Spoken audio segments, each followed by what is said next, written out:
ও আমার একদিন ধরে গলা চেপে ধরছে। কেন? এমনি সে আমাকে ধরেন গলা চেপে কিস করা শুরু করছে। একটা হাসির পাত্র ছিলাম অনেকের কাছে। তার না কিন্তু আমার কিন্তু তখন তোতলা প্রিন্স বলে ডাকতাম। আমার প্রচন্ড মেজাজ গরম হয়েছে। আমি লাথা এটা মানে হয় না, আমি হঠাৎ করে উত্তেজিত হয়ে গেছি, আমি সারাই ব্যবসায়ী করবো, এগুলোর মধ্যে যাবোই না আমি। মানে আমি পুরো রাগ হয়ে ফালায় ফুলায় চলে আসছি। আমি একদিন না বালিশ নিয়ে কাঁদছি, জানেন, বালিশ নিয়ে। আমি যে কোরবানির মাংসটা খাইতাম সারা বছর আর মাংস খাইতাম। আমি এই জন্য কিন্তু প্রায় বলি, জানেন, যে আমি এই জন্য কোরবানির বিষয়ে খুব সিরিয়াস থাকি। এবং সত্যিকারের কথা 2-3 বছর তো টানা কোরবানির মাংস হয়তো কোনো বন্ধুর বাসায় খেতে গেছি, আমি হয়তো কোনো বন্ধু বা কোনো আত্মীয় স্বজনের বাসায় না গেলে সারা বছরই আমার ধরেন কখনো মাংস খাওয়া হয়নি, কখনো আমি মাংস খেতে পারতাম। 2-3 বছর টানা গেছে এরকম ভাবে। কষ্ট গেল। আপনাকে যারা জানে না, ওনাকে যারা জানেন না বা চেনেন না, তারা অবাক হয়ে যাবেন যে উনি এখন কি বাংলাদেশে। ডক্টর আবু বকর সিদ্দিক। আমি এমনি মোটামুটি বাংলাদেশে ধরেন আমাকে প্রায় ড্রাগন প্রিন্স নামেই সবাই চেনে। Dragon Prince. আচ্ছা, আমরা যে সময় প্রিন্স ছিলেন না, বাবা মায়ের প্রিন্স, সেই ছোটবেলা থেকে একেবারে শুরু করতে চাই। আচ্ছা, আমার বাবা তো আর্মিতে ছিলেন, মানে আমার জন্মের 1 মাস পরে আব্বার মানে আমরা ঢাকায় আসি আর কি। আমরা 3 ভাই 2 বোন। ভাইদের মধ্যে বড়? ভাইদের মধ্যে আমি বড়। আচ্ছা, তার মানে আপনি ঢাকাতেই বড় হয়েছেন নাকি? ঢাকাতেই, একদম আমি ঢাকাতেই বড়। কিন্তু বাবার দেশ কোথায় ছিল? ঝালকাঠি জেলার রাজাপুর। এই 93-তে হঠাৎ অফিসে স্ট্রোক করে মারা যায়। আপনার তখন কি করছেন, বয়স? আমি তখন ইন্টারমিডিয়েটে পড়ি আদমজী ক্যান্টনমেন্ট কলেজে আর কি, আদমজীতে। আমার ছোট 2 ভাই, একটা ক্লাস 8-এ পড়ে, একটা ক্লাস 4-এ পড়ে। বড় বোনের বিয়ে হয়ে গেছে। আমাদের ওই সময় কোনো ইনকামের কোনো জায়গা ছিল না। হ্যাঁ, অনেকে বলে না যে টাকার জন্য পড়াশোনা করতে পারে না, এটা আমার কাছে বিশ্বাসযোগ্য হয় না। আমি আসলে কথাগুলা এই প্রোগ্রামে কিভাবে আচ্ছা বলেই ফেলি। হ্যাঁ, ধরেন আমি পড়াশোনার জন্য কথাটা কিভাবে বলবো, আমার এই সময়ে আমি কিন্তু আমার পাশের বাড়িতে ইট ভাঙারও কাজ করছি কিন্তু 9-10-এ যখন পড়ি। মানে এটার প্রয়োজন ছিল আমার ইন্টারমিডিয়েট পর থেকে এই পর্যন্ত আমার টাকা আমি নিজে ইনকাম। আমার এলাকার আমি যে মহল্লায় ছিলাম ইব্রাহিমপুরে, সেখানে আপনার ইলেকট্রিক বিল দিতে পারতো না। মানুষজন দিতে পারতো না, তারা হয়তো হয়ে যেত, অফিসে চলে যেত। যেহেতু আমি মোটামুটি ভাবে তুমি ইলেকট্রিক বিলটা একটু যদি দিয়ে দাও একটু উপকার হয়। দেন ইলেকট্রিক বিল হয়তো ওই সময় তো এত বেশি না, 70 টাকা আসতো বা 100 টাকা আসতো বা 120 টাকা, উনি হয়তো 200 টাকা দিয়ে দিচ্ছে আমার। হ্যাঁ, ওই টাকাটা কারণ ওইটা লম্বালে কিন্তু লাইন, ওইখানে 2 ঘন্টা আমাদের থাকতে হতো। হ্যাঁ, এই ধরনের ছোটখাটো কাজগুলা কিন্তু আমি মোটামুটি। তারপরে ধরেন এলাকার একটা ছেলে বা একটা মেয়ে ফর্ম ফিল আপের জন্য বুদ্ধি পাইতেছে না, ওর গার্ডিয়ানরা তো আমার বলতেছে। ধরেন এমন আমাদের ঢাকায় যে আগে যে আপনার 90-এর দশকে যদি বলেন যে ওই সময় যে স্থানীয় ঢাকায় যারা ছিল, এরা তো আসলে ওইভাবে পড়াশোনায় অতটা মনোযোগী ছিল না, তাদের ছেলে মেয়েদের তারা পড়াশোনা করাইতো। যেহেতু আমি একটু চালু ছিলাম বা পড়াশোনার মধ্যে ছিলাম, আমার বলতো যে আমার মেয়েটারে বা আমার ছেলেটারে যদি একটু দাও তোমরা। ধর উনি হয়তো 500 টাকা ভর্তি করাইতে উনি আমার 600 টাকা দিয়ে দিচ্ছে, হয়েছে, উনি ইচ্ছাকৃত ভাবে দিচ্ছে।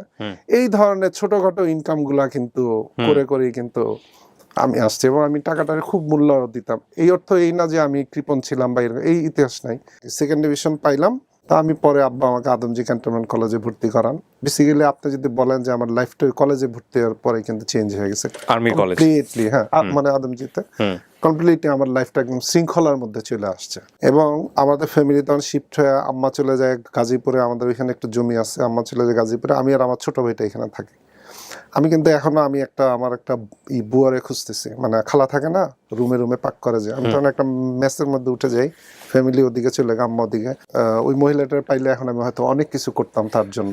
উনি মানে এমন হয় না যে আসলে যাই দেখলাম যে উনি ভাত পাক করে না, আমার বলতেছে যে মামার চাল তো নাই, হ্যাঁ তো কি করব কি হবো আমি না জানেন। আচ্ছা আমি বলি, তারপরে না জানেন আমার চাল নাই, উনি করতেন কি ওই যে 2 রুম 4-5 রুম আছে না, ওইখান থেকে কিছু ভাত থাকে না অবশিষ্ট, ওইগুলাই না আমার রুমে রেখে যেত আমাদের 2 ভাইয়ের জন্য।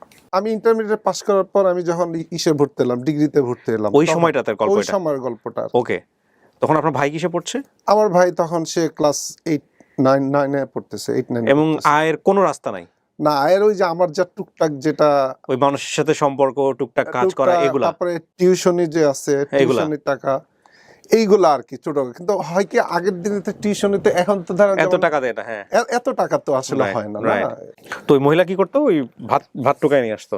ভাত মানে ওই যে হয় না, রুমে ধরেন 5টা রুম থাকলো, হ্যাঁ ওই রুমে ধরেন 2জন থাকে, এই রুমে 2জন থাকে, হ্যাঁ সবার ভাতি থাকে না, তো উনি বসছে যে এখান থেকে নিয়ে না, এইটা হইতো এইভাবেও কয়েক বেলা বা এইভাবেও কয়েক মাস, কিন্তু এইভাবে চলছে, মানে যে আমার যেহেতু ঘরে চাল নাই, এবং মহিলাটা সেটা বুঝতো, এবং আমি ওই মহিলাটার জানাই না এখন খুব, এবং এইভাবে যে আপনি খালাকে কি বলতেন, মানে যে খালা এটা প্রত্যেকে না, নিয়ে আমি না আসলে জিনিসটা চুপই থাকতাম, বুঝছেন, কারণ উপায় নাই আমি তো। দেখতাম যে উনি আসলে জিনিসটা করতেছে, হ্যাঁ উনি জিনিসটা করতেছে, আমি দেখতাম, মানে আমার কাছে লাগতো আর কি, না আমি আসলে ওইভাবে বলতাম না, বা ওইভাবে বলার ছোট ভাইটা বুঝতো এই বিষয়গুলা? ও ও বুঝতো জিনিসটা, ও এখন ও জানে যে আসলে আমার ভাই কষ্ট করতেছে, হ্যাঁ 4-5 থাকা অবস্থা আমার আব্বা মারা যায়, আমরা 3 ভাই যদি বলি, ও তো আব্বার আব্বা সবচেয়ে কম পাইছে না সে, তো এই জন্য ওরে না আমি জিনিসটা, ওরা আমি এখনো মানে ওরা আমি একটু আলাদা করে।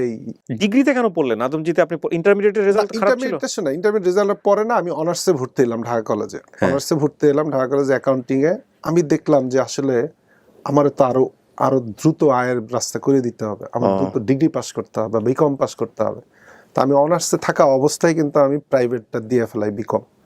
আচ্ছা আচ্ছা, বিকমে 2 বছর, আমার অনার্স 4 বছর, মাস্টার শেষ করতে 5 বছর 6 বছর। তারপরে আমাদের ওই সময় ধরেন পলিটিক্যাল ক্লাসগুলো সবচেয়ে বেশি ছিল কিন্তু, হ্যাঁ তা আমি ভাবছি আমার 7 বছর লাগবে, 8 বছর লাগবে মাস্টার শেষ করতে। তখন আমি করলাম কি, আমি ওই যে অনার্সে পড়া অবস্থায় কিন্তু আমি বিকম পরীক্ষা দিয়ে ফেললাম, আচ্ছা দ্রুত পাশ করে গেলাম। পাশ করার পরে এখন আমি চিন্তা করলাম না, আমার আর অনার্স দরকার নাই, আমার হায়ার স্টাডি করার আমার মাথায় চিন্তা ছিল, ইচ্ছা ছিল, কিন্তু আমার পরিবেশ বা আমার ওইটা সাপোর্ট করতেছে না আমাকে। হ্যাঁ, বাড়িতে চলতো কিভাবে? আপনি তখন তো এই টুকটাক টিউশনি করেন। আসলে শুনেন, আমার বাবার ওই সামান্য কিছু পেনশনের টাকাটা, ওইটা আমি আম্মাকে বলতাম আম্মা দেওয়া লাগবে না, এবং আম্মার সামনে আমি এমন ভাব নিতাম যে আমাদের কোনো অভাব নেই।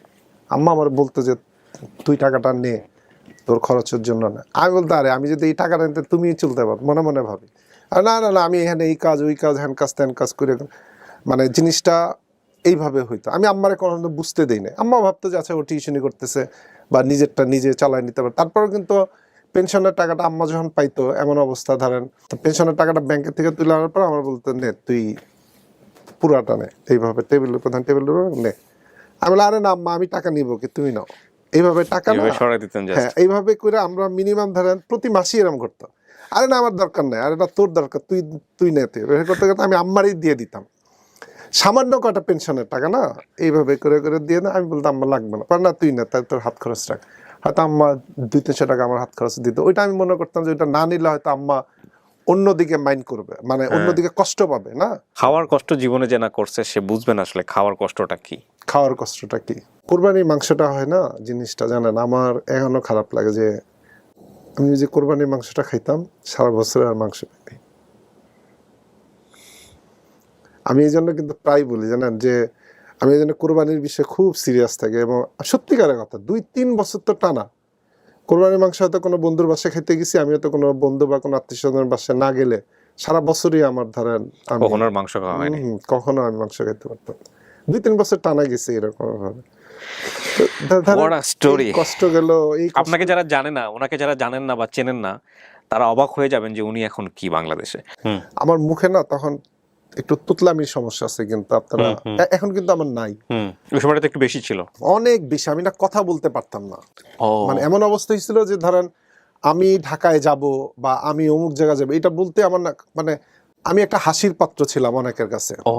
তার না কিন্তু আমার কিন্তু তখন তোতলা প্রিন্স বলে ডাকতো, মানে আর একটা প্রিন্স ভাই ছিলেন এলাকায়, হয় না মহল্লার ভিতরে কবিরাজি ডাক্তার, এই হোমিওপ্যাথি হোমিওপ্যাথি তমোপ্যাথি সব কিছু নিয়ে কিন্তু যায় না।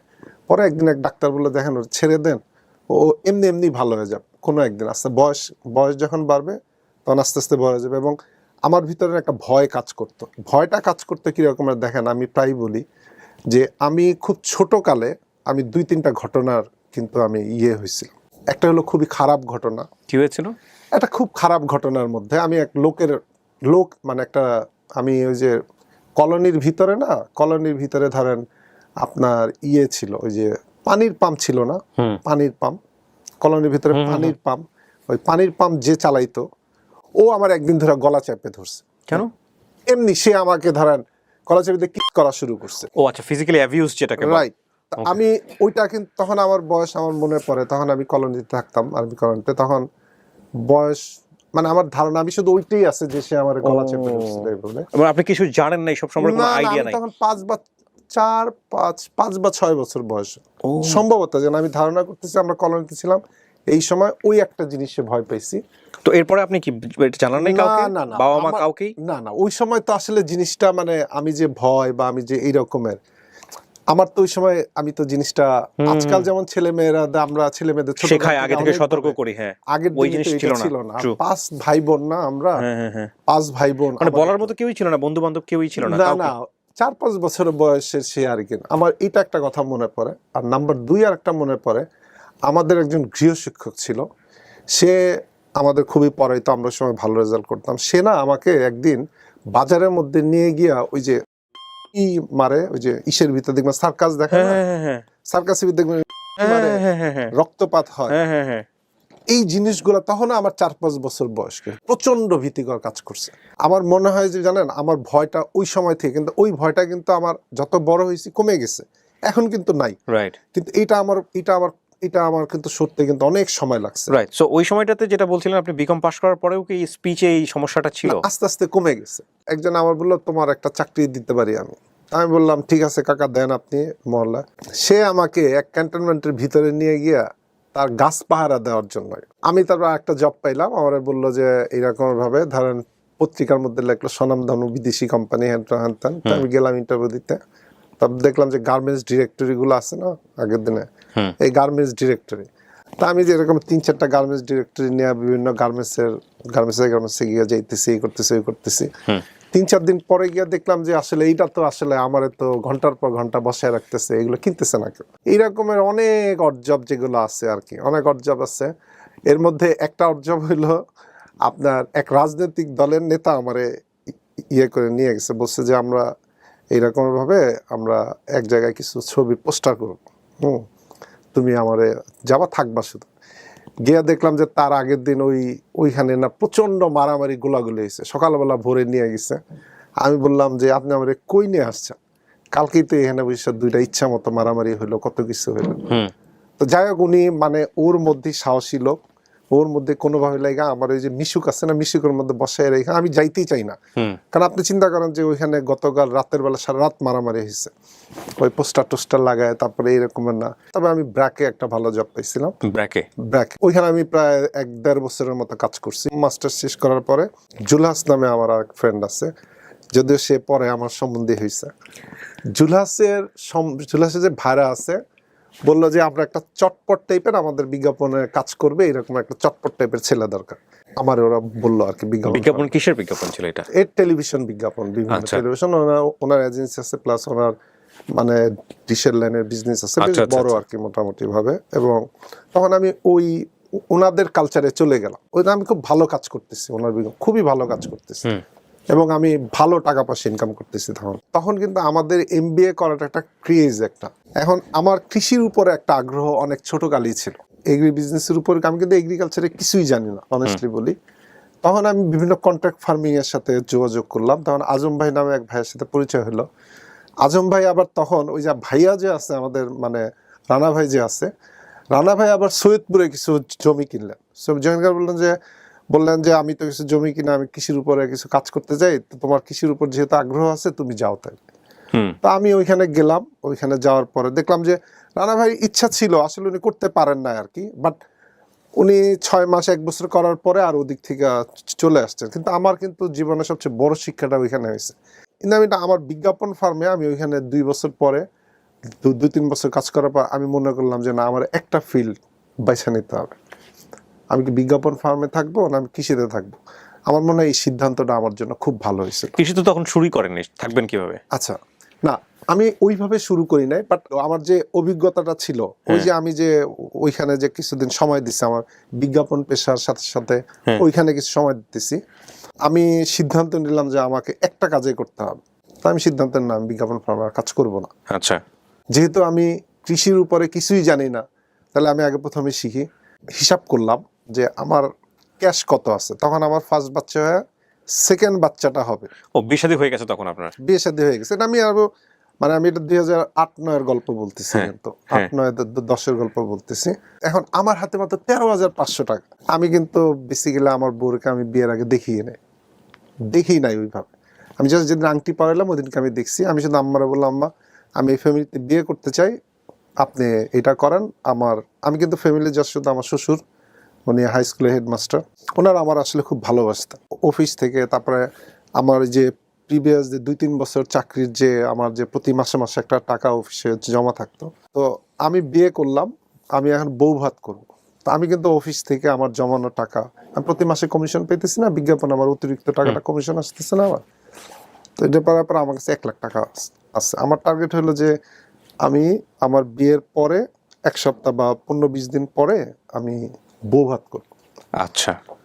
বিয়ের পর 3 দিন পরে আমার মামা শ্বশুর আসে আর আমার শ্বশুর আসে আমাদের নিয়ে যাওয়ার জন্য ওই বাড়িতে। তা আমি এখানে গিয়ার পর আমার ওয়াইফের যত রিলেটিভরা আছে তারা হোন্ডা দিয়া ঘুরায়, বিশেষ করে হাসেম নামে একটা ছেলে আছে, ও এই ঘুরায় ওই ঘুরায় সবকিছু ঘুরাইতেছে। তখন আমি আমার শ্বশুর বললাম, বাবা আমাদের কিন্তু বরিশালে মাথা গোজার ঠাইটা পর্যন্ত না। এটা কিন্তু আমার শ্বশুর বুঝতে পারছিল। ও আপনাদের নিজেদের? আমাদের নিজেদের গাজীপুরের ওই ছোট অংশটা বাদ দিয়ে, হ্যাঁ, আমার বাবা যেন আনসারে ছিলেন ওই সময়, আব্বা এখানে একটু জমি কিনেন, খুব কষ্ট করেই কিনছেন। বেসিক্যালি আব্বা জমিটা কেনা 2 মাসের মধ্যেই মারা যান, আব্বা 2-2.5 মাসের মধ্যেই মারা যান। আমার শ্বশুর বলতেছে যে তুমি জমি কিনবা, তোমার টাকা পয়সা কিরকম আছে, সে খুব এইভাবে বলছে। তাই আমি বললাম, আব্বা আমার তো 1 লাখ টাকা আছে ব্যাংকে, আর কিছু ডিপিএস ও করা আছে, 1,500 ডিপিএস করা থাকে না, এইগুলা মোটামুটি ধরেন ওই আমলে আমার কাছে ধরেন 2005-06 আমি দেখলাম ক্যাশ আছে আমার কাছে 1 লাখ, আর আমার ডিপিএস আছে 1,20,000 বা 30-এর মতো, এরকম সবকিছু মিলাই ধরলাম 2.5 লাখের মতো আমার কাছে আছে। তা আমি আব্বা বললাম যে আব্বা আমার কাছে আছে, তো বললো ঠিক আছে আমি তাহলে জমি দেখতেছি, তোমার যেহেতু এই এলাকা খুব পছন্দ হয়েছে। বউ ভাতের 1 লাখ আর বাকি হচ্ছে নিজের জমানো টাকা। বাকি নিজের ওই ডিপিএস আমি ভাঙাই নাই, ওইটা আমার কিন্তু শক্তি, মানে আমি একটা শক্তি হিসাবে ধরছি। আমি আসলে জমি দেখি নাই, আমি কিছুই না, আমি তো জাস্ট চলে আসছি। আমি শুধু আমার শ্বশুরে বললাম যে আব্বা আমি একটু জমি কিনতে চাই, আমার একটু কৃষিকাজ ছোটকাল থেকে খুব ইচ্ছা, আমি আমাকে একটু। আপনাদের ওই ময়মনসিংহ রাঙ্গামাটি ইউনিয়ন বলতেছিলেন না? রাঙ্গামাটি জায়গাটা বোধহয় অনেক সুন্দর।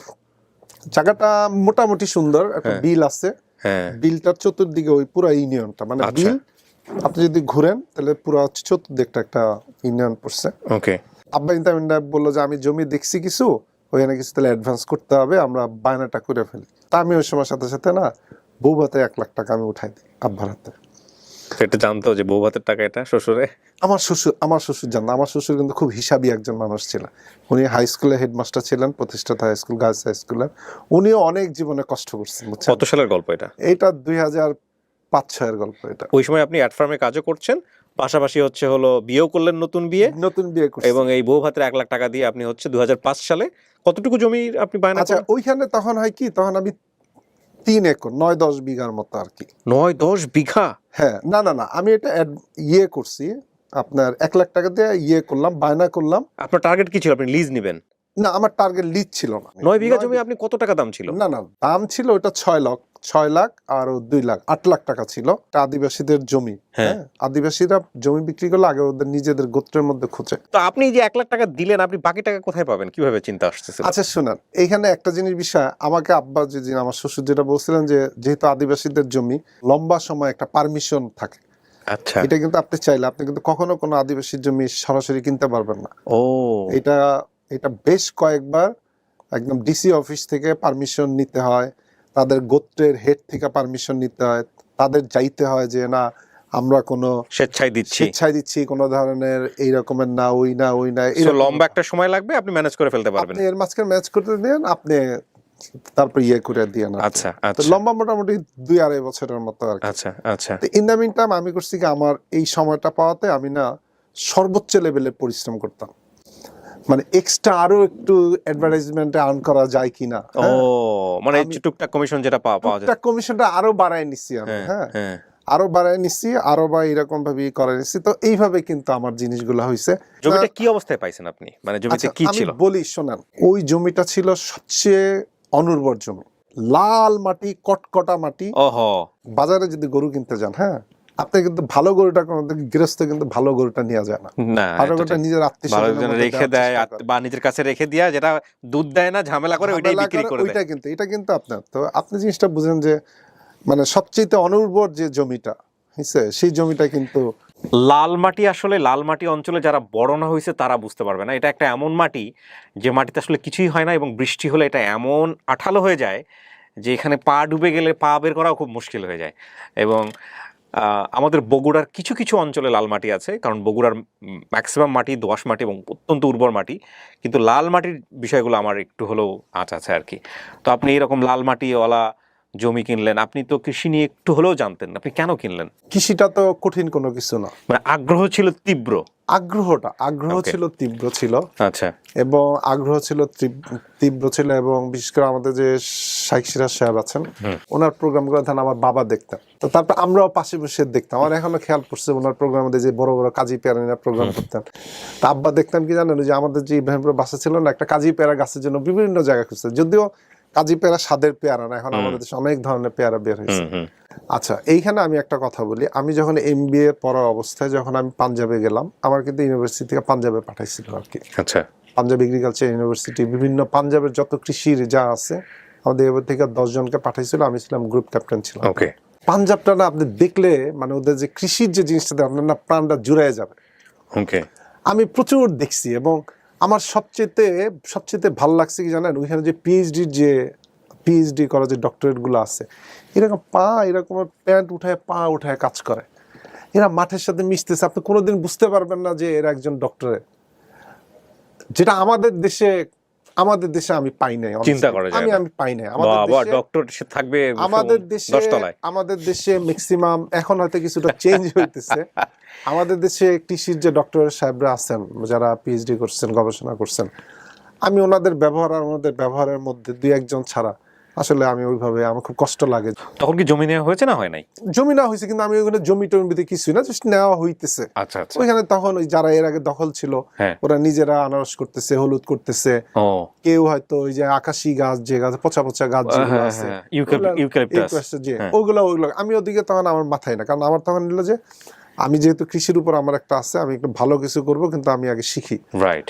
তখন আমি সারা বাংলাদেশ ঘুরে ঘুরে শিখছি, এবং সবচেয়ে বড় যে শেখাটা শিখছি যে ওই সময় কারা কৃষিতে ছিল, তারা কেন ব্যর্থ, এই ধরনের ব্যর্থ মানুষ কিছু থাকে না, ব্যর্থদের কাছে গেছে আমি। সফলতার মানুষের চাইতে ব্যর্থ মানুষ। তার জন্য একটা খুব চমৎকার কথা ছিল যে সম্ভবত ইরানের কবি শেখ সাদিকে একবার জিজ্ঞেস করা হয়েছিল যে আপনি যত আদব সম্পন্ন একজন মানুষ, আদব কার কাছ থেকে শিখেছেন? সে খুব চমৎকার করে উত্তর দিয়েছিল, বেয়াদবের কাছ থেকে। দ্যাটস দ্য আলটিমেট লার্নিং, যে খারাপ যেটা সেটা যদি আপনি বুঝতে পারেন, খারাপের বাইরে যা আছে সেটাই ভালো। আপনি যেটা বলছিলেন। আচ্ছা, আমি কিন্তু ব্যর্থ মানুষদের কাছে সবচেয়ে বেশি গেছি। দেখেন, আমি যে 13,500 টাকার গল্পটা বলছি, আমার ওয়াইফ কিন্তু খুব রিস্কি ছিল। দেখো, তোমার একটা মেয়ে, বড় মেয়ে, 4 বছর বয়স, আবার একটা বাচ্চা হয়েছে কেবল 2-3 মাস। এদিকে আমি আমার বিজ্ঞাপন ফার্মের জব, মানে আমার ওই কাজটা আমি ছেড়ে দিছি।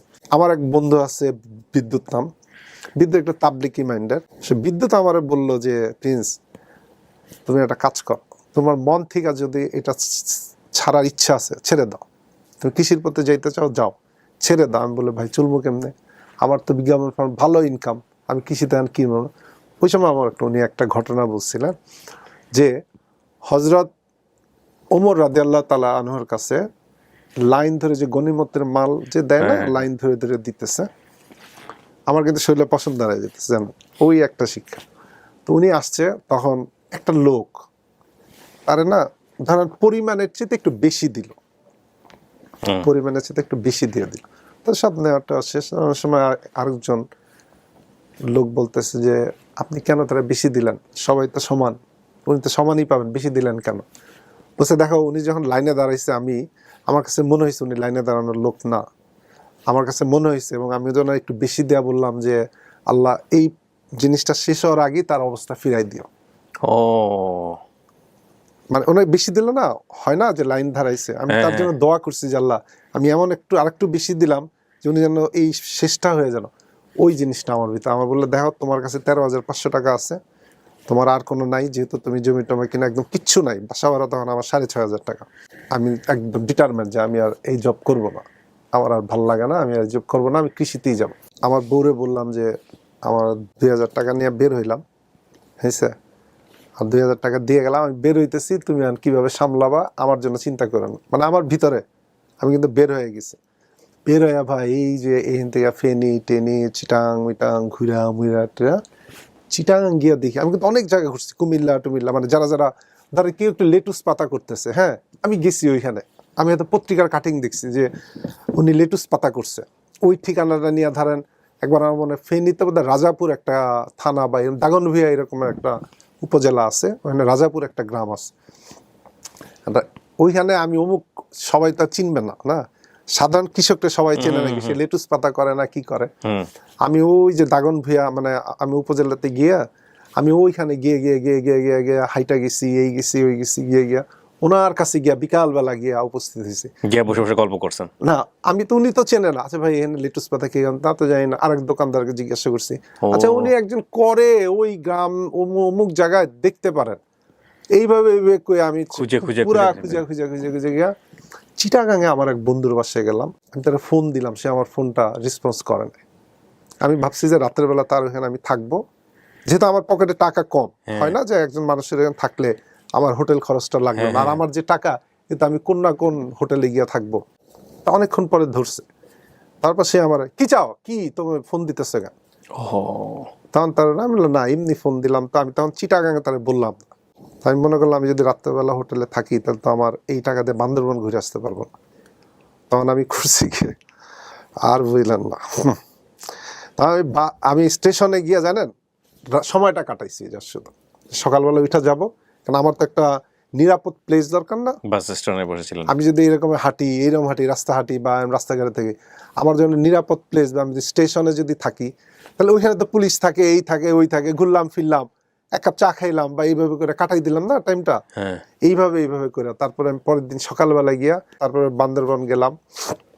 বান্দরবন গিয়ে ওইখানে আমি ওই যে বিভিন্ন ধরনের রেড লেডি পেঁপে তখন হয়, ওদের কাজ দেখলাম, এই দেখলাম ওই দেখলাম, তারপরে আইসা এরপর আমার কিন্তু মাঝখানে আমি 2 বছর কৃষিতে কিন্তু একদম ছিলাম না, আপনারা বলে এই কথা একদমই টোটালি না, বিভাগের বিভিন্নভাবে। আমি বললাম ভাই আমি তোমাদের পেঁপে বিক্রি করে দিব, আমার ঢাকায় এরকম ইয়ে আছে, চট্টগ্রাম, গাজীপুর, রংপুর, হিসেবে গাজীপুরে একটা আমার কন্ট্রাক্ট ফার্ম ছিল, রংপুরে একটা কন্ট্রাক্ট ফার্ম ছিল, তারপরে আপনার চিটাগাং, মানে প্রোডাক্ট নিয়ে এসে আপনি আমি সুপার সেল শপে করে দিবেন? দিতাম এবং তাদের বলতাম যে আমি এইগুলো করবো। তো আমি পরে আমার গাজীপুর থেকে একদম একটা পেঁপের কার্টুন আসছে বেশ বড়, 4টা না 5টা ক্যারেট আসছে, তো বাসের উপর উঠাই দিছে, তো আমাদের ওই উত্তরবঙ্গে নামাই দিচ্ছে, আমারই নামাইতে হয়েছে আসলে বেসিক্যালি, উপর থেকে নামার ধরেন বা চলন্ত বাসের মধ্যে ওই যে কন্ট্রাক্টর বা হেল্পার ওরা তো আদর করে নামাবে না, কাঁচা মাল আমি তো ওইখান থেকে ধরেন হয়তো বাকিতে কিনে আনছি, কিন্তু তাহলে তো আমার টাকাটা পরিশোধ করতে হবে, আমার মাল নষ্ট হয়ে গেল তার পরিশোধ করতে হবে, না হয়ে গেলে পরিশোধ করতে হবে।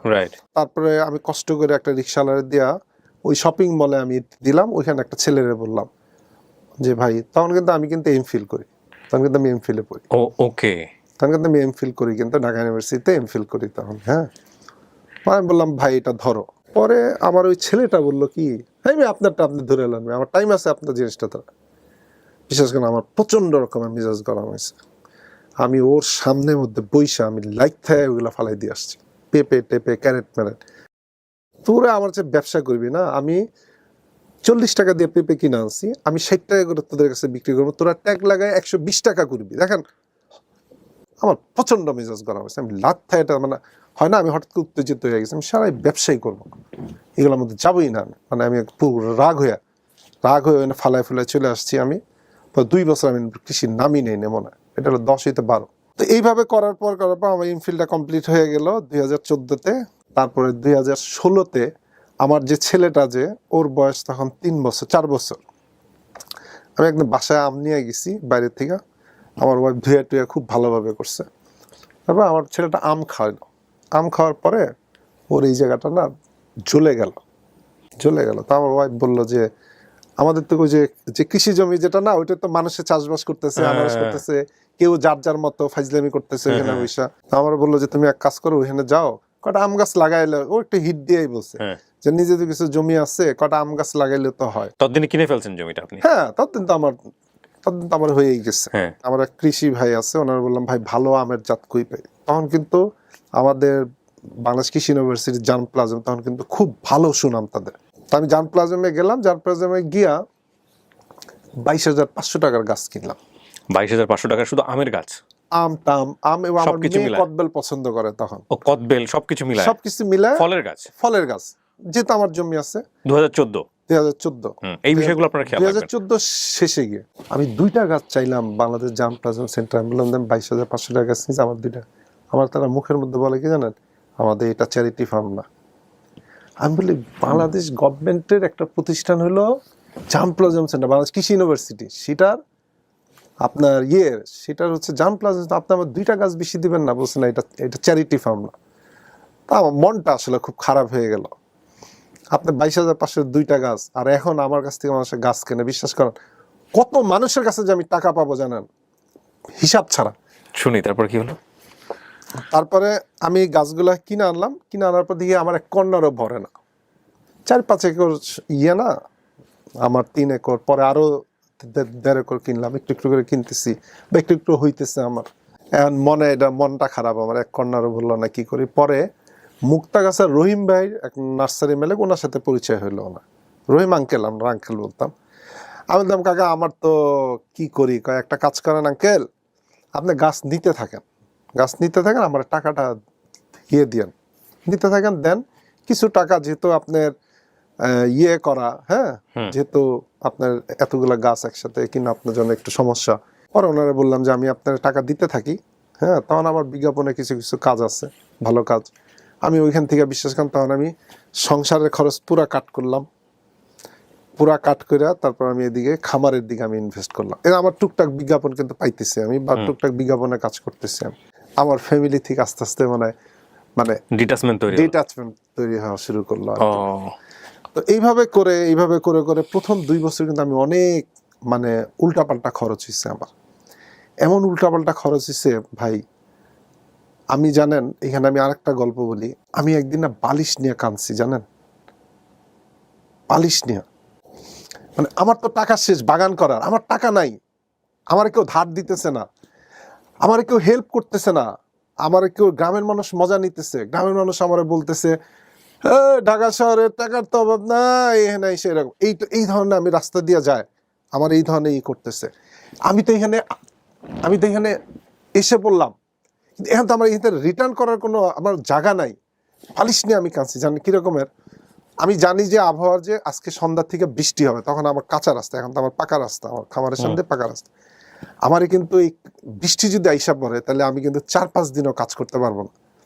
সিম্পল, বিশ্বাস করেন, আমার কাছে 500 টাকা, আমি এক জায়গায় কাঠ আনবো, কাঠ এনে কিছু কাজ করবো ভিতরে। রাজি, লরি রাজি, আচ্ছা আমি 500 টাকা দিয়ে আপনার আইনা দিব। নতুন ড্রাইভার এসে বলতেছি ভাই 500 টাকা তো আপনার কাঠ আইনাই দেওয়া যাবে না, আমার আপনার মিনিমাম 800 টাকা দিতে হবে। বৃষ্টি এসে পড়ো, আমি জানি 1 ঘন্টার মধ্যে আমি যদি গাড়িতে না নিয়ে আসি, তাহলে আমি 4 দিন কাঁচা রাস্তায় গাড়ি ঢুকবে না, 4 দিন আমার লোকগুলো এখানে বসে থাকবে। আমি আবার জামালপুর থেকে আমার ওই কাজগুলো করার জন্য লোক নিয়ে আসছি। 500 টাকার জন্য আমি, আর 300 টাকার জন্য আমার ফালাই চলে গেল ড্রাইভারটা, আনলো না। জানেন, ও বিকাশ সিস্টেমও তো এরকমের এতটা ছিল না, টাকা কালেক্ট করতে পারতেছি না। আমি জীবনে যথেষ্ট মানুষকে হেল্প করছি, হয়েছে ইনশাল্লাহ, আল্লাহর রহমতে। তারাও আমার দিকে ওইখানে লোকগুলো আসতেছে না 300 টাকার জন্য। জানেন, আমি বালিশের মধ্যে গিয়ে শেষ পর্যন্ত কাঁদছি।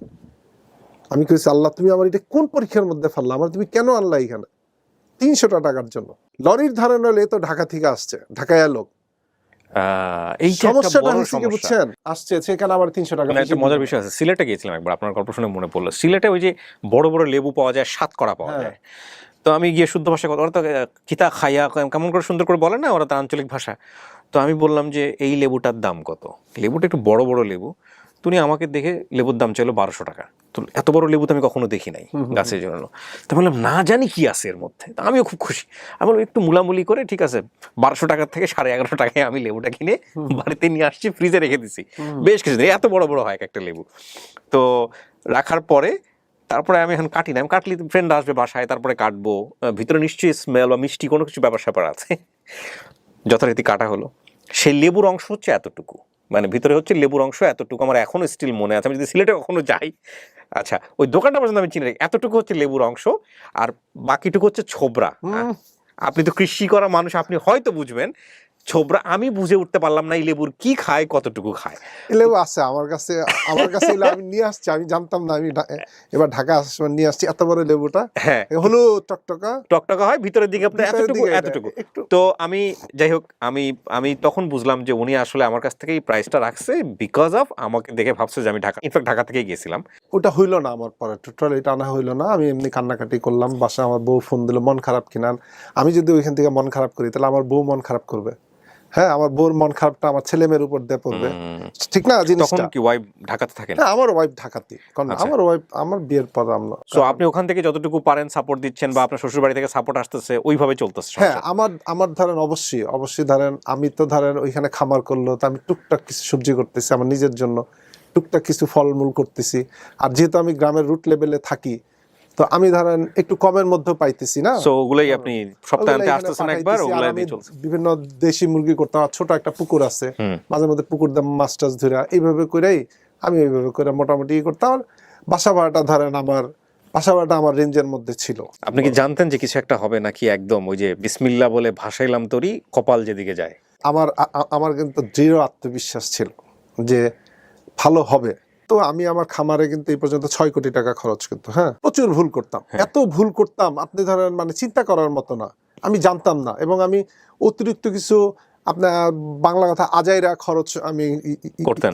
করছি, যেটা আমি মনে করি হ্যাঁ এটা ভালো। আর ইউটিউব দেখা আমার কাছে মনে হতো হ্যাঁ এইটা দেখলাম তাহলে এইটা করি।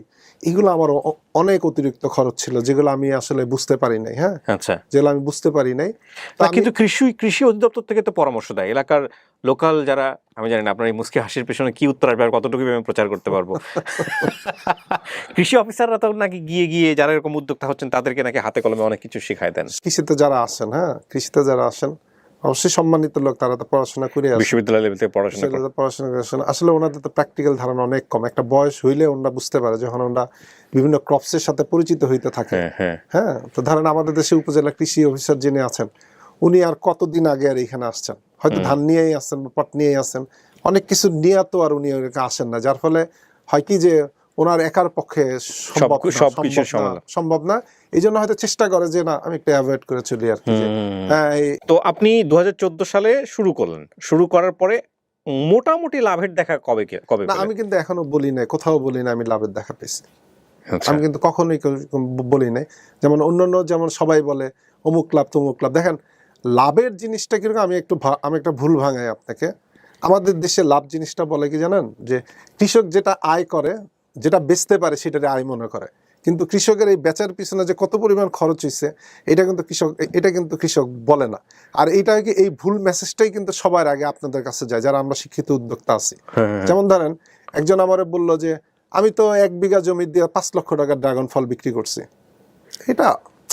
এটা আমার কাছে মনে হয়েছে যে উনি আসলে কিছু জানে না। এই 5 লাখ উনি মনে করেন তাহলে আমার তো গ্রামের বাড়ি 10 বিঘা সম্পত্তি, 5 লাখ যদি লাভ করে তাহলে তো আমি বছরে 50 লাখ টাকা লাভ করতে পারবো। কিন্তু সে তো আসলে জানে না যে অবস্থাটা কি। এই যে ভুল মেসেজগুলো আর কি আমাদের দেশে আসে। এখন আমার টোটাল জমি হইতেছে আমার 6 বিঘা 6 একর আছে আমার দলিলে। আমি কিন্তু টুকটাক করে কিন্তু জমি কিনতেছি। 6 একর বলতে কত বিঘা? 18 বিঘা। 3 বিঘা 1 একর? 18 বিঘা, হ্যাঁ 18 বিঘা আপনার নিজের আছে। লিজ নেওয়া নাই কোনো? আমার লিজ না, এটার বলে দীর্ঘমেয়াদে আমরা বলি ভোগরেহান বলে আর কি, আমাদের অঞ্চলে বলে ভোগরেহান। এটা কত বিঘা আছে? এটা ভোগরেহান আছে আমার তাও প্রায় আরো 7-8 বিঘা, 8 বিঘার মতো আছে। সো আমি ধরে নিচ্ছি আপনার প্রায় 26 থেকে 27 বিঘা। 26-27 বিঘা এইভাবে করে কিন্তু আমি কিন্তু এখন মোটামুটি একটা ফিক্সড আসছে। আমার আম আছে একটা, আম যেটা মাহালিসা বলি, ওইটা আমার 500 আম গাছ আছে, ভালো, খুবই ভালো, এবং বেশ ভালো দাম পাই আমি বাজারে বিক্রি করে। আমার ভিয়েতনামি মালটা আছে, আমার ভিয়েতনামি মালটা প্রায় 600 আছে। আমার লটকন গাছ খুবই ভালো, মানে আগাম লটকন গাছ, ওইটা আমার প্রায় 94টা আছে। আচ্ছা, তারপরে আপনার আমার ড্রাগন ফল আছে প্রায় 6000। আপনি প্রথম যখন পরিচয় দিচ্ছিলেন যে ড্রাগন প্রিন্স বলা হয় আপনাকে বাংলাদেশে, এটার ঘটনাটা কি? আপনি যদি বাংলাদেশে 3টা ম্যাপ ভাগ করেন, তাহলে একটা হলো চিটাং বেল্ট উত্তর দক্ষিণে, আর পুরো মাঝখানটা যদি করেন তাহলে আমি যেটা জানি, আমি যেটা বুঝি বা স্টাডিতে, ওইটার মধ্যে পুরো আমি একা ওই ড্রাগন ওই সময়টাতে উত্তর দক্ষিণে। হ্যাঁ, আরেকটা হলো উত্তরবঙ্গে আছে, রাজশাহীতে আছে ফার্স্ট 1-2টা বাগান। হ্যাঁ, তো ওইটা মানে আমি যদি বলি টাঙ্গাইল, ময়মনসিংহ, এদিকে নেত্রকোনা, জামালপুর, এদিকে একদম সাতক্ষীরা পর্যন্ত যদি আমি এই অঞ্চলটা ধরেন, তা আমি একা, কারণ সাতক্ষীরার প্রথম যে বাগান এসে আমার বাগান থেকে চারা নিচ্ছে, আচ্ছা চারা নেওয়ার পর সে বাগানদার করেছে। ওইখানে আমাদের ওইখানে আরেক ভাই আছে প্রিন্স ভাই নামে, উনিও বাগানি না বাট উনি খুব শৌখিন মানুষ, আচ্ছা। ওনার নামও প্রিন্স, উনিও ঢাকা থেকে গেছে, ওকে উনি ফটোগ্রাফার, অনেক বড় ধরনের ফটোগ্রাফার উনি। তো ওই এলাকার মানুষ তখন ওই দুই ভাগে একটা করছে, একটা হলো ফরেস্ট প্রিন্স আর একটা হলো ড্রাগন প্রিন্স। আচ্ছা ও এখানেও সেই ওই ঘটনা আর কি। তখন ওই ড্রাগন প্রিন্স হিসাবে মোটামুটি সব এলাকাতে জায়গায় যে ড্রাগন প্রিন্স নামে একটা হয়ে গেছে আর কি। সাকসেসফুল আমি যদি বলি, আমার সাকসেসটা অন্যদের চাইতে কম, কিন্তু আমার সাকসেসটা টেকসই। আমার সবচেয়ে বড় কোনটা হয় কি জানেন, আমার কিছু প্রবাসী বন্ধু আছে, হ্যাঁ। এটা ফেসবুক কেন্দ্রিক, হ্যাঁ ওরা ফেসবুক কেন্দ্রিক, ওরা ধরেন এখানে একটা আবেগের বিষয় কাজ করছে। এটা ধরেন আপনি বিদেশ থাকেন, কিন্তু আপনার মারে আপনি আসতে পারতেছেন ও না, সো বলে দেয় বাবারে আসতে পারতেছেন না, আমার বলে যে আমার মায়ের ঠিকানা বাবার ঠিকানা একটু করে আম পাঠায় আম দেন, পাঠাই দেন। আমি আপনার টাকা পাঠাই দিব। আমি কিন্তু কোনো সময় টাকা পয়সার বিষয়ে কিন্তু আমার ক্লায়েন্টদের সাথে কোনো সময় হয় না, দেয় নাই দুই একবার চাইছি, দিলে দিছে, না দিলে নাই, এরকম অনেক বেশি হয়েছে। কারণ আমারটার সাথে একটু আবেগের সম্পর্ক, তো আমি ওনাদের আম পাঠাই দিতাম। আমি আমার আপনাকে এক ভদ্রলোক হ্যাঁ, বিদেশ বল। থাকে, হ্যাঁ উনি কান্না করে দিছে, প্রিন্স ভাই আপনার আম পাওয়ার পর আম্মা যে কাঁদছে, হ্যাঁ। এটাই তো সবচেয়ে বড়। আমি এই জায়গাটাই একটা সম্পূরক প্রশ্ন করি আপনাকে, সেটা হচ্ছে একটা ফসল আপনি নিজের হাতে লাগালেন, তারপরে গাছটা ধীরে ধীরে বড় হচ্ছে, প্রতিদিনই আপনি তাকে বাচ্চার মতো করে যত্ন করতেছেন, একসময় গাছে মুকুল আসলো, তারপর একটা ফল ধরলো, সেই ফলটা আপনি প্রতিদিন দেখেন, দেখে দেখে দেখে দেখে বড় হচ্ছে, পোকা লাগলো কিনা, তারপরে ফলটা একসময় পাকে, তারপরে সেই ফলটা আপনি তোলেন। যখন ফলটা আপনি তুলতেছেন ওই সময়টাতে আপনার অনুভূতিটা কি? না, আমি খাইতে পারি না আমার ফল, খুব মানে পারতপক্ষে আমি খাইতে পারি না, আমার খুব কষ্ট লাগে, মানে হয় না জিনিসটা, আমার খুব আনন্দ লাগে, আমার খুব ভালো লাগে, আমার আবেগের জায়গাটা হচ্ছে ওই জায়গাটা। ছেলে মেয়ের চেয়ে তো বেশি মনে হয় আমার খাবার আমার কাছে। আমার কিন্তু অনেক টাকা ব্যাংক লোন, আমার বন্ধু বান্ধবদের লোন, আমি কিন্তু এই বছর খুব টার্গেট নিচ্ছি যে ইনশাল্লাহ এবছর আমি আমার লোনগুলো পরিশোধ করবো। জানেন, গত 3 দিন আগে আমার অনেক বড় একটা দুর্ঘটনা হয়ে গেছে, আমার সারা রাত চব্বিশ আমার ড্রাগন ফলগুলো কাইটা নিচ্ছে, কে বা কারা কাইটা নিচ্ছে, একটা বাগান পুরো গায়েব করে ফেলছে, আমি জানি না, কারণ রাতের বেলা তো বাগান তো বড়। দেখেন, আমি একটা কথা আপনাদের এখানে বলার আগেই ভাবছি যে হয়তো কোশ্চেনটা আপনি করবেন, কথার প্রশ্ন উঠে গেছে। দেখেন, আমি যদি আজকে একটা গুলশান বা বনানী বা ধানমন্ডিতে বাড়ি করি বা উত্তরেতে বাড়ি করি, ওয়াল দেওয়া বাড়ি, আমার কিন্তু প্রতি মাসে একটা ফিক্সড ইনকাম আসবে, ভালো ইনকাম, বড় ইনকাম। একটা খামার কিন্তু ছোট জায়গাতে হয় না কখনো, বড় জায়গা লাগে, অনেক বড় জায়গা লাগে। ওই বড় জায়গা মেনটেনেন্স করা কিন্তু চারটিখানে বিষয় না কিন্তু। তো ধরেন আপনার এরকম ভাবে রাতের বেলা আমার প্রায়, ধরেন আমি হিসাব করলাম, আমার 1 লক্ষ টাকার ফল নিয়ে গেছে, 1 লক্ষ টাকার ফল, কে বা কারা নিচ্ছে। প্রেম না থাকলে এটা সম্ভব না। আমি আপনাকে প্রশ্নটা এই কারণেই করেছিলাম যে আমরা তো সারাটা জীবনই মানুষ লাভ লসের হিসাব করি না, প্যাশন নিয়ে কাজ করি। এবং ওই যে বললাম না যে একটা চারা গাছ বড় হচ্ছে, তার সাথে স্বপ্ন বড় হয়, ফল আসলো, ফলটা পাকলো, তারপর সেই ফলটা ছিঁড়ে আমি খেলাম বা আমার প্রিয় মানুষটাকে আমি দিলাম। এই যে ভালোবাসাটা, এই সেম ভালোবাসা বাজার থেকে আপনি এই ফলটা কিনে নিয়ে আসলে কিন্তু পাবেন না। হ্যাঁ, সো এই আমরা যেহেতু আমাদের পূর্বপুরুষ হয়তো 1 জেনারেশন আগে অথবা তার চেয়ে 1 জেনারেশন আগে বাপ চাচারা কৃষকই ছিল, ওই রক্তটা কিন্তু আমরা সবাই ক্যারি করি মোটামুটি। সুতরাং কৃষকের প্রতি বা কৃষির প্রতি আমাদের সবারই একটা ন্যাক আছে। আপনি যখন শুরু করলেন 2014 সালে, এবং যে কারণেই ন্যাক আছে বলে ইউটিউবের এই ভিডিওগুলো এত বেশি ভিউ হয়, যদিও সেটা নিয়ে এক ধরনের তর্ক বিতর্ক আছে ডেফিনেটলি, তো তখন তো একেবারে জিরো হ্যান্ড বলা চলে। কিন্তু আপনার এই যে এখন প্রপার্টি, মানে এগ্রিকালচার প্রপার্টি, এটার অ্যাসেট ভ্যালু কত? একজন যদি উদ্যোক্তা কেনে, আমি বললাম যে আমি যদি আজকে বিক্রির কথা চিন্তা করি, তার কাছে হয়তো সে যদি চিন্তা করে, যেমন ধরেন আমি যদি আরেকটা প্রপার্টি কিনি, তাহলে আমার কাছে ড্রাগন ফলের পিলারের দাম থাকবে, ড্রাগন গাছের দাম থাকবে, আমার অ্যাভোকাডো গাছ, মানে কৃষি উদ্যোক্তা যদি কেনে, কৃষি উদ্যোগ, তাহলে ঠিক আছে। হ্যাঁ, কিন্তু আমার ধরেন অন্য যদি সাধারণ মানুষ কেনে, তার কাছে, জমি, হ্যাঁ শুধু জমি, সে বলবে তোমার এগুলো বাদ দাও, শেষ। নর্মাল যে জমির দাম, ওই এলাকা অনুযায়ী জমির দাম, সেটা আর কতটুকুই বা হবে, হ্যাঁ সেটা কতটুকু না, আপনি কৃষি উদ্যোক্তা হিসাবেই বলেন, 6 কোটি থেকে 7 কোটি টাকা তো দাম ইজি আসছে, 6 থেকে 7 কোটি টাকা। আর যদি জমির দাম বলি 1 কোটি টাকার মতো, 1 কোটি বা তার চেয়ে কম। তো এইখানেই আপনার সারাটা দিন কাটে, সারাটা সপ্তাহ কাটে, আপনার ফেসবুক দেখে বোঝা যায় মাঝে মাঝে। বড় ফাইটটা করি আমরা আগাছার সাথে, আচ্ছা, সবচেয়ে বড় ফাইটটা জানেন, আপনি আগাছা হবেই। আপনি যখন ওইখানে জৈব সার দিতেছেন বা এই করতেছেন, আর আমি না করি কি জৈব সার বানাই তো আমার নিজের জন্য, কিছু হালকা সেলের জন্য। আমার জৈব সারের জন্য, আমার জৈব সারটা অতি উর্বর একটা জৈব সার, আমার ইজি ঘাসপালাগুলো হয়ে যেতেছে। আচ্ছা আচ্ছা। আমি কিন্তু চেষ্টা করি যে, আমি কিন্তু বারবার বলি যে, যে জিনিসটা আমার সন্তানদের খাওয়াইতে পারবো সেই জিনিসটা আমি শুধু আমার পাবলিককে খাওয়াবো। সেটাই। কারণ আমি এইখানে আগাছানা যেটা আছে পারতপক্ষে করি না। আমি শুধু গত বছরের, এবছরের মাঝখানে একটু মাল্টা বাগানে করছিলাম, আমার কোনো উপায় ছিল না ওই মুহূর্তে, নাহলে আমি গত 3 বছর আমি আগাছানাশক দিতে হয়। আগাছানাশক, আমি গত 3 বছর আমার জমিতে আগাছানাশক দিই না। আমি আমার কামলা লাগাই খাচ্ছি, এবং কামলা দেখেন 350 টাকা মহিলা, পুরুষ 400 টাকা, 450 টাকা। আমার এইরকম ভাবে হইতেছে, তো 10 গুণ খরচ বেশি পড়ে যায়। অনেক 10 গুণ। আমি যদি বলি যে, আমি যে এখন যে আমার যে 7-8 একর নিয়ে যদি আমার যদি কামলা যদি খরচ, আমি প্রতি মাসে 3টা মানে 3 মাসে একটা করে গাড়ি কিনতে পারতাম। তো এটা তো অনেকে কিন্তু জানেন, আমার টোটাল, আমি বলি, আমার গত বছর পর্যন্ত আমার টোটাল আয়ের 60% আমার কামলা নিয়ে গেছে কর্মীরা। শুধুমাত্র আপনি কীটনাশক দিবেন না এই কারণে? না, আমার কামলা খরচ যেটা আমি বলি, কামলা খরচটা অল্টার আছে তো, আপনি যদি ওখানে না না না না না, ওইটা না। হ্যাঁ, তাহলে ওইটা তো আছেই, ওটা আপনি ধরেন একটা বোতলই আপনার হয়ে যাচ্ছে। না না না, আপনি শুধু বোতলের ওই যে হিসাব কেন করতেছেন? আপনার গাছে নিড়ানি দরকার পড়তেছে, আপনার সার দিতে হইতে পড়তেছে, আপনার গাছের যত্ন লাগতে পড়তেছে, আপনার ডাল কাটতে হইতেছে। 60% আমার টোটাল আয়ের 60%। আমার এই বছর 60-তে হবে না, আমি এই বছর হিসাব করছি আমার 75-76%-এ চলে যাবে এই শুধুমাত্র এই কামলা খরচে, শুধু কর্মী খরচ, শ্রমিক খরচে। রাইট। 75% যাবে এবার। আমি এবার কোনো, তো দেখেন বাকি 25% দিয়ে আমার সংসার, আমার সার, আমার কীটনাশক, আমার মেনটেনেন্স, আমার অমুক, আমার তমুক সব মিলাই জিলায় লাস্টে গিয়া আমি আমার যেটা আমি ধারণা করছিলাম যে আমি আমার লোনটা লোন পরিশোধ করতে পারবো না, আমার লোনটা লোনই থেকে যাবে। এর পাশাপাশি আপনি পিএইচডিও করেছেন, আপনি ডক্টরেট।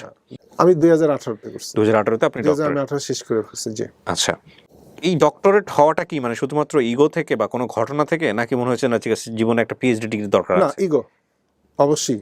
পাঞ্জাব থেকে এসে পর আমি ওইখানে বিভিন্ন জায়গা আমি ভিজিট করছি, ওইখানে আমি একটা সার নিয়ে আসছিলাম। আমি কোনো এক ইউনিভার্সিটি, কৃষি ইউনিভার্সিটি এক স্যারে বলছিলাম যে, স্যার এই ব্যাপার আপনি এই সারটা নিয়ে দেখতে পারেন, কারণ এইটা হয় কি আমাদের দেশে বড় মৌসুমে বিভিন্ন প্রচুর পানি দিতে হয়, সেচ দিতে হয়।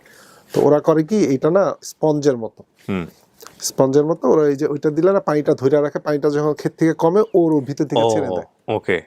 আমি বলছিলাম এটা, উনি আমার বলতে আপনি কি করেন? আমি স্যার আমি তখন কেবল এমবিএ করছি, এমবিএ শেষ করলাম। আপনি কি বুঝবেন? আমি পাত্তাই দিল না। আপনি এলো কত পিএইচডি, তারপর থেকে আমার ভিতরে কিন্তু একটা জিদ বসছিল পিএইচডি করাই দাও। পিএইচডি করব, কিন্তু পিএইচডি তো আমি সরাসরি, তখন তো আমি শিক্ষক ছিলাম না, এখন আমি শিক্ষক, আমি তখন শিক্ষক ছিলাম না ঢাকা ইউনিভার্সিটি। আপনি ইউনিভার্সিটিতে পড়াচ্ছেন? এখন কি পড়ান? হ্যাঁ। কোন ইউনিভার্সিটিতে পড়াচ্ছেন? আমি ট্রাস্ট ইউনিভার্সিটি বরিশাল, ওটার মার্কেটিং এর চেয়ারম্যান, মার্কেটিং ডিপার্টমেন্টের চেয়ারম্যান। আমি বছরে ধরেন আমি আমাদের 2টা সেমিস্টার, এক সেমিস্টারে আমি ধরেন ক্লাস নিই, আর এক সেমিস্টার আমি ইউনিভার্সিটির আগেই বলে নিছি, যেহেতু প্রাইভেট বসে থাকতে হবে। আমি বলছি যে হ্যাঁ, আমি বলছি যে আমার পক্ষে সম্ভব না, আপনারা এটা একটু করতাম ওইভাবে। University consider it? হ্যাঁ, ইউনিভার্সিটি কনসিডার করছে, এটা ওইভাবেই চলতেছে। বিউটিফুল। এই যে আপনি শ্রমিকের কথা বললেন, শ্রমিকের সাথে নিজে হাত দেন মানে বিয়েতে? নিরাচ্ছে, আপনিও নিরাচ্ছেন। কেন প্রশ্নটা করলাম তার কারণটা আছে নিশ্চয়ই, আপনি বুঝতে পারছেন। কেন না আমি না, এই প্রশ্নের উত্তর এটা না, বরং কেন, এইটাই একটা উত্তর। এই প্রশ্নের উত্তরটা আমি প্রশ্নটা করেছি এই কারণে যে আপনি একজন ডক্টরেট করা মানুষ, আপনি একজন ইউনিভার্সিটির টিচার, এবং আপনি মাঝে মাঝে শ্রমিকের সাথে জমি নিদান, আপনি মাঝে মাঝে কচুল্লতি বিক্রি করেন, সেটাও ফেসবুকে ভাইরাল হয়ে যায়। কোন ফিলোসফি থেকে করেন আসলে? আপনার কাছ থেকে আমরা তো ওই যে সবসময় শুনেছি বাবা মায়ের কাছ থেকে যে আমাদের দেশে সেই ছেলে হবে কবে, কথায় না বড় হয়ে কাজে বড় হবে। তো আমি সেই ছেলেটাকেই প্রশ্নটা করতে চাই। প্রয়োজন আপনারা কিন্তু আপনার জায়গায় নিয়ে যাবে যদি আপনি চান, কিন্তু আপনি এখন তো না চাইলেও পারেন সেটা, তারপরেও আপনি করেন না। দেখেন আমার যে ফেসবুকে যে ভাইরালের যে বিষয়টা ছিল, আমার লতি বেচা নেয়া, এটা কিন্তু আমার প্রয়োজনের জন্য আমি গেছি। আমি কিন্তু বারবার বলতেছি, দেখেন আমার যে লতির যে ছেলেটা দায়িত্বে থাকে, সেই ছেলেটা কিন্তু আপনার ওইদিনকে ছুটিতে ছিল, আমার ওইদিনকে বাজার করতে হবে, আমার অনেক টাকা লাগবে, কারণ আমার তখন 11-12 জন লোক প্রতিটা দিন আমার 3 বেলা খাইতেছে আমার কর্মীরা, রাতের বেলা একটু কম, রাতের বেলা 4-5 জনা। আমার তো বাজার নাই, আমি যদি আমার কর্মীদের পেট না ভরাইতে দিতে পারি তাহলে কালকে সারাদিন তারা কাজ করবে। এখন আমার যে ছেলেটা দায়িত্বে ছিল লতির, হ্যাঁ, ও তো ওই দিনকার আসে না। না, কিন্তু সেটা তো অনেক সময় আত্মসম্মানের একটা প্রশ্ন আসে। না, আমার কাছে আত্মসম্মান মনে হয় না। এক্স্যাক্টলি, আমি সেটাই জানতে আমার কাছে চাচ্ছিলাম। মনে হয় না, কারণ কি জানেন, যে আমি যখন গেলাম তখন আমি বসবো কি বসবো না, আমি কিন্তু একটা ছেলেকে নিয়ে গেছিলাম যে আমার খামার আগে ছিল। ওরে আমি বললাম এক কাজ কর, তুই নিয়ে বস। এখন ওরও দেখি যে প্রেস্টিজের মধ্যে বাড়তেছে ওইখানে বসা। আমার তো সন্ধ্যার মধ্যে বাজার নিয়ে যেতে হবে, হ্যাঁ। আমি নিজে গিয়ে বসে বললাম। আচ্ছা, এখন বিষয় বললাম, আমি আমার পাশে আরেকজনকে দেখলাম যে আমার চেয়ে তো বেশি জমির মালিক, কিন্তু সে খামারি মানে বাগানি না বা কোনো ইয়ে না, তার জমি আছে, সে আনারস করতেছে বা হলুদ করতেছে বা এই করতেছে। তাই আমি মনে মনে চিন্তা করলাম, আচ্ছা এই লোক যদি বুঝতে পারে আমার চেয়ে বেশি জমির মালিক, হ্যাঁ, তা আমি কেন বুঝতে পারবো না।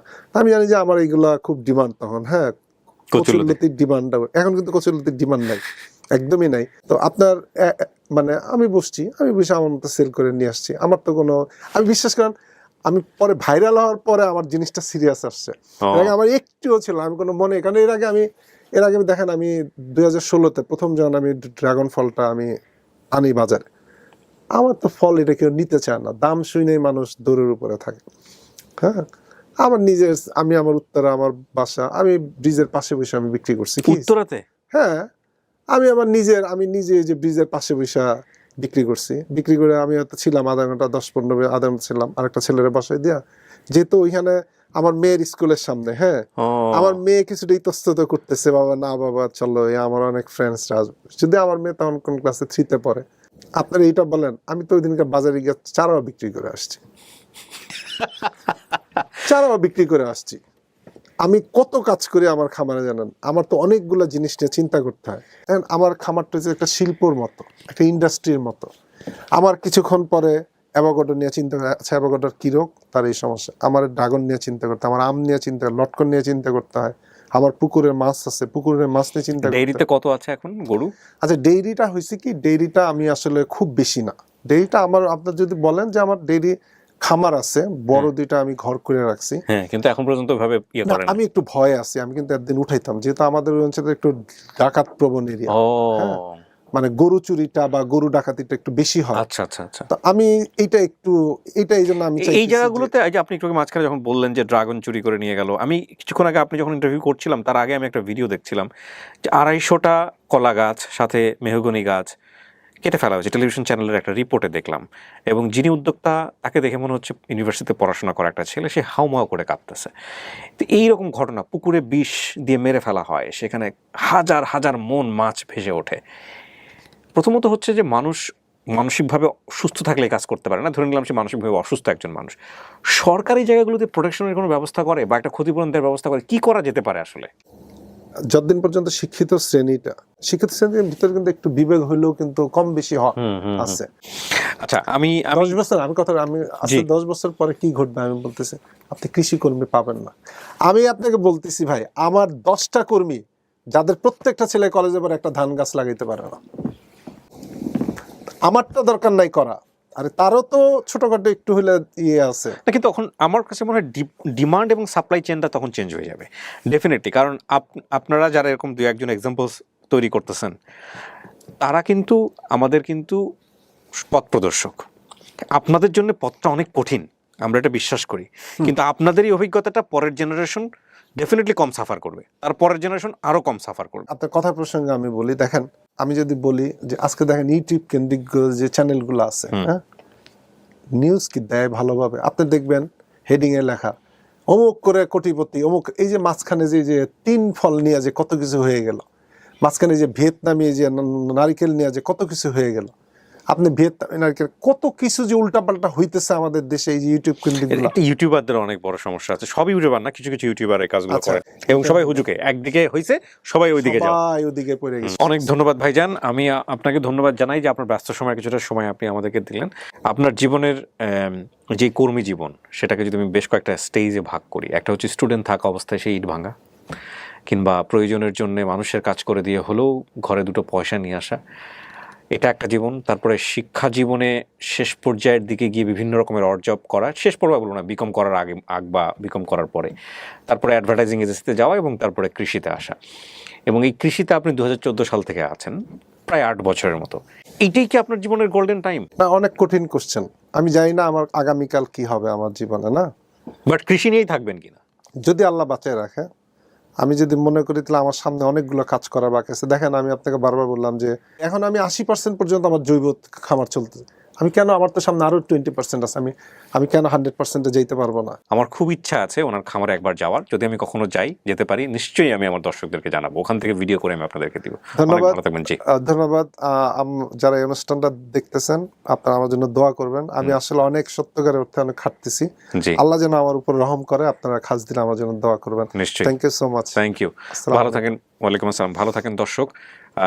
আমাদের দেশে ওই যে একটা কথা আছে না যে সোনার মানুষরা আসলে যারা তারা আসলে ওই নিজের আত্মসম্মান যে জায়গাটা, সেটা মানুষটা নিজেকে এক্সাম্পল হিসেবে সেট করে গেল, বা যাকে ফলো করে আপনি আপনার জীবনটাকে তার চাইতেও বেটার করতে পারেন, তাকে ফলোটা করা কিন্তু অনেক সহজ। সুতরাং তাকে আপনি ফলো করতে পারেন। আর আমি একটা জিনিস ব্যক্তিগতভাবে অনেক বিশ্বাস করি, সেটা হচ্ছে সফলতার আসলে কোনো ডেফিনেশন নাই, সফলতার আসলে কোনো এক্সপ্লানেশন নাই। সফল আপনি কোনো স্টেজে সফল, কোনো স্টেজে আপনি বিফল, কিন্তু সারা জীবন জুড়ে চেষ্টা করাটাই হলো মনুষ্য জীবনের সবচেয়ে বড় কাজ। অর্থাৎ আপনি যদি চেষ্টার মধ্যে থাকেন, তাহলে আপনি সফলতার যে পিস, যে ফিলিংসটা, সেটা আপনি কখনো না কখনো পাবেন। তো আজকের গল্পটা আসলে সেটাই।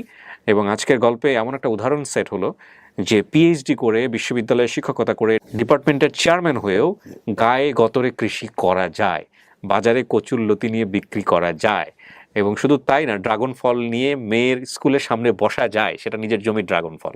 So that is the example. হ্যাঁ, ওই এক্সাম্পলটাকে আমরা সামনে রেখে সামনের দিন যেন এগিয়ে যেতে পারি, সেই প্রত্যাশায় আজকের মতো এই পর্যন্ত।